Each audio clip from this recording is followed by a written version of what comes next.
बहुत ही चिंताजनक कुछ खबरें सामने आ रही हैं और उसी संदर्भ में आप लोगों से बात करना भी जरूरी है और आपको बताना भी जरूरी है कि हम लोग क्या कर रहे हैं। निरंकुश शासन और घमंडी राजा क्या करता है, इसका सबसे बड़ा उदाहरण भारतीय जनता पार्टी, नरेंद्र मोदी और अमित शाह है। कोई बड़के राजा नहीं है आप। अगर आप कुछ गलत करिएगा, अगर आप कुछ गलत कहिएगा, अगर आप कुछ दुष्प्रचार करिएगा तो आपके खिलाफ एक्शन होगा। आप लगातार झूठ बोल रहे हैं कांग्रेस के मैनिफेस्टो पर। 48 पेज का मैनिफेस्टो, 15,329 शब्द, एक शब्द ऐसा नहीं जिसके बारे में आप झूठ बोल रहे हैं।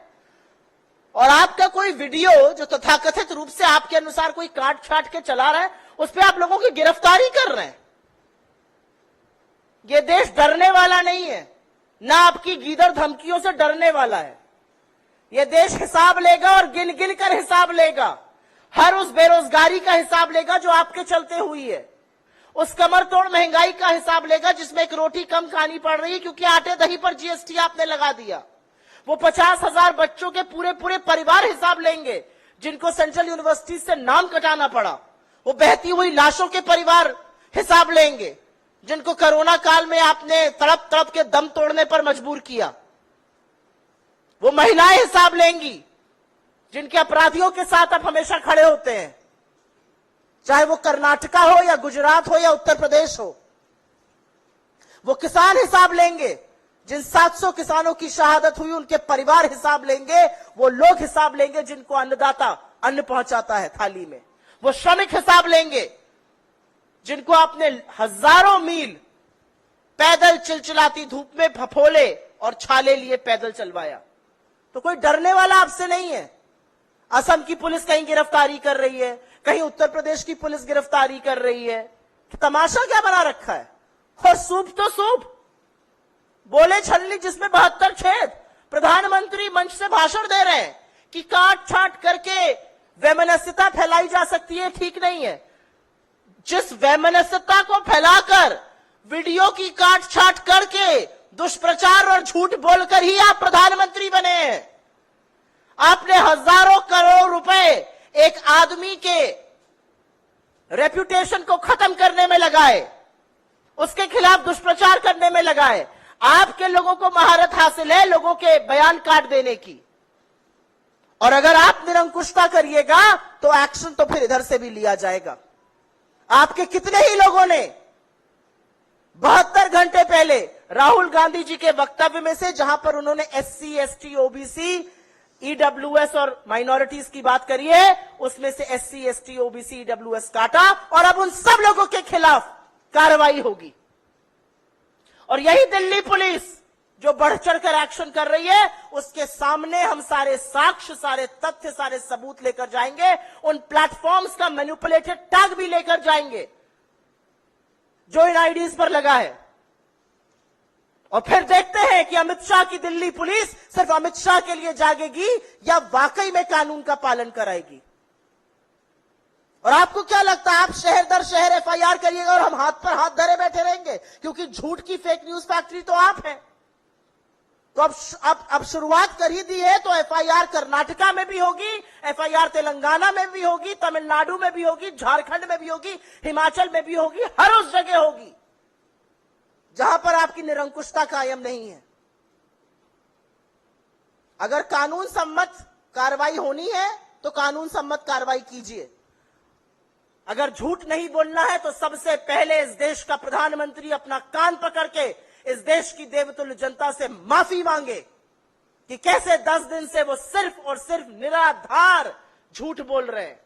हमारे मैनिफेस्टो को लेकर झूठ बोलते हैं, छाप को लेकर झूठ बोलते हैं, एक औरत के सबसे कीमती आभूषण मंगलसूत्र को लेकर झूठ बोलते हैं, गरीबों की संपत्ति को लेकर झूठ बोलते हैं, वो झूठ आरक्षण पर भी बोलते हैं। असलियत यह है कि 2 चरण के मतदान के बाद इस देश ने मन बना लिया है विदाई करने का। यह साफ है। इस देश को समझ में आ गया है कि ये जो 400 पार का फर्जी नारा दिया गया था, ये संविधान को बदलने के लिए दिया गया था। और संविधान बदलने का मतलब है आरक्षण को समाप्त करना। और ये देश की जनता उठ खड़ी हुई है, ये देश की जनता जागरूक है, पैरों के तले से जमीन खिसक गई है, वरना 48 घंटे में प्रधानमंत्री से लेकर अमित शाह और मोहन भागवत आकर बार बार सफाई न दे रहे होते। असलियत यह है कि आप आरक्षण के विरोध में हैं, आज से नहीं, इस देश की आजादी से। आपकी असलियत तो मेघवंशी जी बयां करते हैं अपनी किताब में, भंवर मेघवंशी जी, जो कहते हैं कि मैं दलित था और मेरा आरएसएस में किस तरह से मेरे साथ बर्ताव किया जाता था। आपकी असलियत यह बयां करता है कि आरएसएस का एक भी संचालक आज तक न दलित, न आदिवासी, न पिछड़े वर्ग से आया। एक ही समुदाय, एक ही जात के लोग ही बनते हैं। आपकी असलियत वहां बयां होती है जहां पर आपके कार्यकर्ता एक आदिवासी के सिर पर पेशाब करते हैं। आपकी असलियत वहां बयां होती है जहां पर आप दिखावे के लिए दलित के घर खाना पीना खाने जाते हैं और पहले से ही अपनी बोतल, अपना पानी, अपना बर्तन भेजते हैं, उस घर की शुद्धि कराते हैं। यह बयां करती है आपकी असलियत। तो अब आप एफआईआर खेलिएगा, आइए एफआईआर खेलते हैं। आपके हर झूठे बयान के खिलाफ एफआईआर होगी। आज इलेक्शन कमीशन में हमने फिर से अपनी बात दोहराई है कि झूठ बोलना का काम तो इस देश के प्रधानमंत्री नरेंद्र मोदी कर रहे हैं। मैं अंत में सिर्फ इतना कहूंगी कि कांग्रेस पार्टी किसी भी तरह का दुष्प्रचार नहीं करती है। हम कोई फेक न्यूज नहीं चलाते, हमें उसकी जरूरत ही नहीं है। आपका सच इतना सिया है कि उसको दिखाकर ही काम बन जाता है। आप फेक न्यूज की फैक्ट्री चलाते हैं, आप झूठ बोलते हैं, आप लोगों के बयान काट छाट के चलाते हैं। हमारे अध्यक्ष का बयान आपने सदन में काट कर चलाया, आप मेरे नेता के बयान कॉन्स्टेंटली काट के चलाते हैं, अभी भी काट के चलाया, और आप ये काम हमारे हर नेतृत्व के साथ करते हैं। तो मेरा अपना मानना है कि अमित शाह को अगर लगता है कि उनकी दलित विरोधी, आदिवासी विरोधी, पिछड़ा विरोधी सोच एफआईआर करके और लोगों को यहां वहां उठाने से चल जाएगी, तो जो आपके सारे चरण चुंबक बने हुए लोग हैं, आपकी पार्टी के कार्यकर्ता हो या आपके समर्थक हो, और ऐसे झूठे, ऐसे गंदी गलीच बात करने वाले लोग, महिलाओं के लिए ऐसे शब्द बोलने वाले लोग, जिनको नरेंद्र मोदी जिनके पोस्ट और ट्वीट शेयर करते हैं, उन सबको सबक सिखाएंगे। अब हम ना हम धमकी देते हैं और ना हम फालतू की बातें करते हैं, हम सच के साथ चलते हैं। लेकिन अगर सच आपका सिया है तो ये हमारा सिरदर्द नहीं है, सिरदर्द आपका है।